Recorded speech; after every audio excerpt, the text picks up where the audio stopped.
오늘 함께 보실 하나님의 말씀은 베드로후서 2장 17절에서 22절 말씀입니다.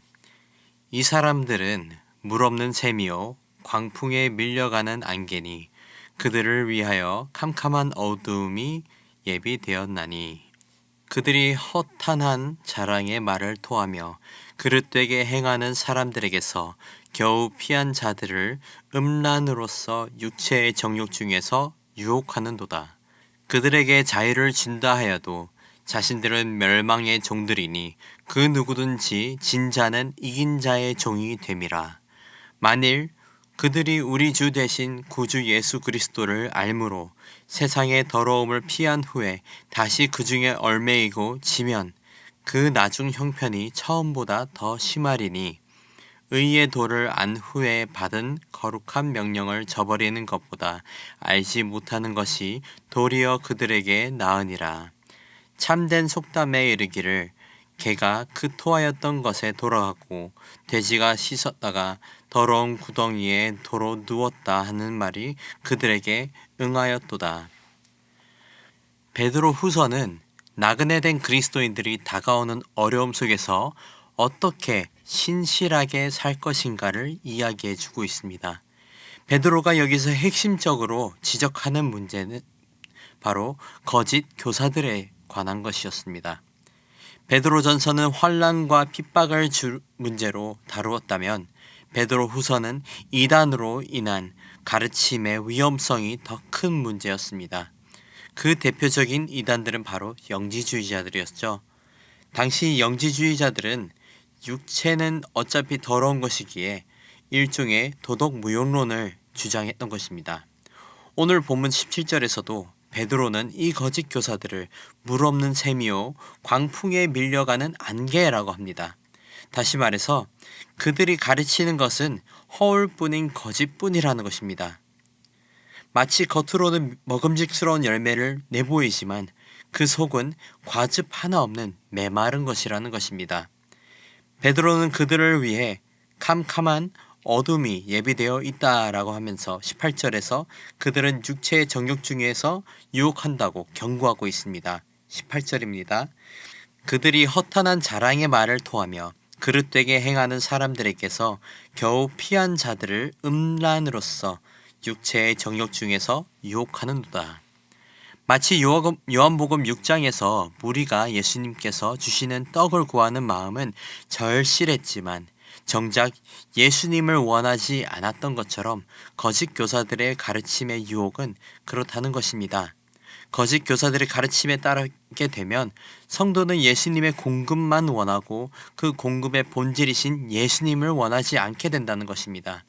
19절 말씀을 따르면 그들이 자유를 준다 하여도 자신들은 멸망의 종이기 때문에 헛된 자유일 뿐임을 이야기하고 있습니다. 하지만 여러분, 자유는 절대 육에서 찾을 수 없습니다. 예수님의 공급하심에 자유가 있던 것이 아니라 예수님께서 우리의 자유가 되었듯이 세상의 기준과 육의 기준으로 자유를 얻을 수는 없다는 것입니다. 잘못된 자유를 구하게 되면 우리도 동일하게 멸망의 종이 됩니다. 19절 후반부가 말하는 진 자는 이긴 자의 종이 됨이라 라고 하는 것은 이러한 의미를 가지고 하는 것입니다. 결국 육의 자유와 거짓 선지자들의 가르침에 넘어가게 되면 우리도 결국 멸망의 종이 될 뿐입니다. 사랑하는 성도 여러분, 요한복음 8장 32절 말씀처럼 진리를 알고 오직 그 진리신 예수님을 통해 우리가 자유 얻게 됨을 믿으시길 소망합니다. 거짓 교사들의 가르침과 육체의 정욕에 빠져 멸망의 종이 되는 것이 아니라 모든 것을 공급하시는 여호와 일의 하나님을 믿으며 참 진리이신 예수님을 붙들고 나가는 저와 여러분이 되기를 주님의 이름으로 축복합니다. 이어서 20절 말씀 보시겠습니다. 만일 그들이 우리 주 대신 예수 그리스도를 알므로 세상의 더러움을 피한 후에 다시 그 중에 얽매이고 지면 그 나중 형편이 처음보다 더 심하리니 이것입니다. 사람이 진리를 알게 된 후에 유혹을 이기지 못해서 뒤돌아가는 것보다 차라리 진리를 아예 모르고 유혹에 빠지는 것이 낫다는 것입니다. 다른 의미로는 우리에게 주신 참 진리는 그만큼 책임이 따른다는 것입니다. 모르고 거짓 교사를 따르게 되는 것이 진리를 알고 그것이 잘못된 것인 줄 알지만 유혹을 이기지 못해서 따르는 것이 더 큰 문제라는 것입니다. 21절에서도 베드로는 분명하게 의의 도를 알지만 거룩한 명령을 저버려서는 안 된다는 말을 하고 있는 것입니다. 사랑하는 성도 여러분, 여기에 모인 우리는 모두 참 진리이신 예수님을 알고 성경 말씀이 전하고 있는 복음을 깨달은 성도인 줄 믿습니다. 그러니 우리는 더욱 믿음을 지키기 위해서 애쓰고 노력하고 기도해야 합니다. 오늘 본문에서 베드로가 전한 내용은 우리 모두에게 적용되는 말씀입니다. 여전히 신앙적으로 성장하고 있는 모든 성도는 조심하고 애쓰고 기도해야 합니다. 그렇기 때문에 신앙생활을 잘하고 믿음을 지킬 수 있도록 우리도 준비하고 훈련해야 한다는 것입니다. 아는 만큼 할 수 있듯이 우리도 말씀을 더 깊이 알고 삶 가운데서 훈련함으로써 우리의 신앙도 견고해질 수 있습니다. 말씀을 묵상하고 훈련을 함으로써 믿음을 견고하게 할 수 있다는 것입니다. 우리 교회에서도 제자 양육과 제자 훈련, 사역반, 크로스웨이 등 다양한 훈련들이 있습니다. 사랑하는 성도 여러분, 믿음을 견고하게 세우는 저와 여러분이 되기를 소망합니다. 성경 통독도 하시고 훈련도 받으시고 굳건하게 믿음 안에서 성장하는 저와 여러분이 되기를 주님의 이름으로 축복합니다. 우리는 성도로서 말씀을 묵상한 만큼 알 수 있고 훈련된 만큼 살아낼 수 있습니다. 사랑하는 성도 여러분, 예수님께서 제자들에게 지상 명령을 하면서 예수님께서 하신 모든 일을 가르치고 지키라 하셨습니다. 예수님의 가르침을 지키려면 연습해야 하고 훈련해야 합니다. 훈련과 묵상을 게을리 하지 마시고 늘 성실하게 믿음을 지키는 저와 여러분이 되기를 주님의 이름으로 축복합니다. 기도하겠습니다.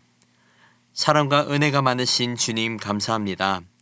우리에게 말씀을 허락하시고 주님의 말씀을 통해 분별할 수 있도록 지혜를 허락해 주심에 감사드립니다. 아버지, 우리가 살아가는 세상 가운데 지금도 거짓 교사들과 잘못된 믿음을 가르치는 사람들이 분명히 있습니다. 우리의 믿음을 더욱 굳건하게 해주시고 늘 주님의 뜻을 구하게 하옵소서. 의의 도를 끝까지 붙들고 나가게 하시고 다시 세상의 헛된 것들에 빠지지 않게 하여 주시옵소서. 주님께서 우리에게 주시는 자유만을 사모하고 그리스도 안에 있는 생명만을 사모하며 누리게 하옵소서. 감사합니다. 사랑합니다. 이 모든 말씀 우리의 참 자유 되신 예수님의 이름으로 기도드립니다. 아멘. 이 시간 말씀을 붙들고 기도하시면서 주간 기도 제목으로 모든 소그룹 모임을 위해 기도하시겠습니다. 진행 중인 다락방 모임과 전도회 모든 모임마다 예수님 안에서 한 가족과 같이 은혜를 나누는 모임이 되게 하시고 소외되는 영혼이 하나도 없는 그리스도의 사랑이 넘치는 가정 같은 교회가 될 수 있도록 기도해 주시고 또한 다락방을 섬겨주시는 순장님들과 교회를 책임지시고 섬기시는 장로님들을 위해서 함께 기도하시겠습니다.